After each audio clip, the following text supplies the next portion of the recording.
Hello. So there is quite a bit of debate about squatting when it comes to pelvic floor health and safety. A lot of women are told not to lift very heavy or not to squat at all. And so I wanted to give you a little reference for why I think it's a lot a matter of how we squat and how we position our body.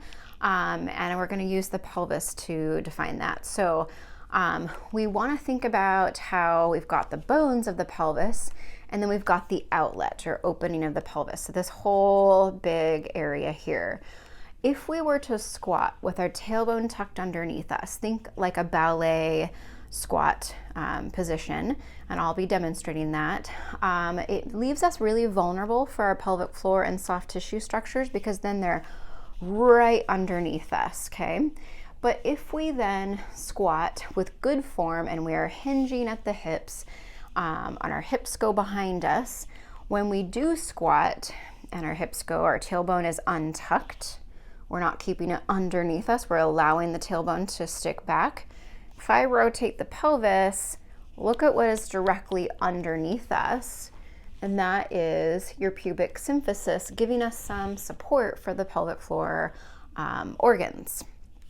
So I'm going to demonstrate a couple versions of squats for the purpose of us really looking at what one is probably better for us.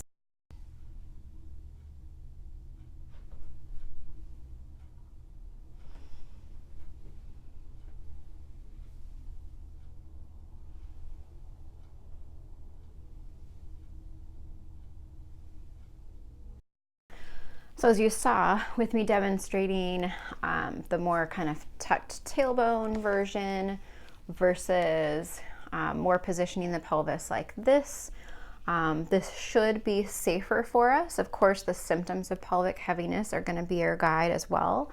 But this is why I really can't underestimate the importance of really good glute muscle strength because these muscles are going to be the foundation of good and healthy squatting and movement. Oftentimes in a chair using society, we are used to keeping our tail tucked underneath us.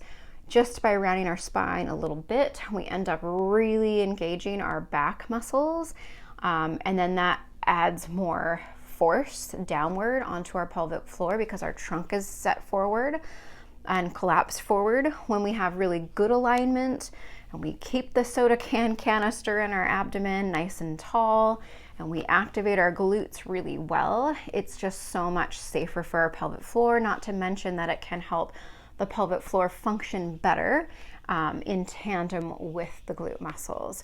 So that's my take on squatting. I don't think that all squats are bad. I don't think that someone with a prolapse should never squat. This is the foundation of human movement. We need to bend down to get to the ground. I'm never going to tell someone that they cannot. I'm going to tell them how to do it better. So hopefully that makes sense.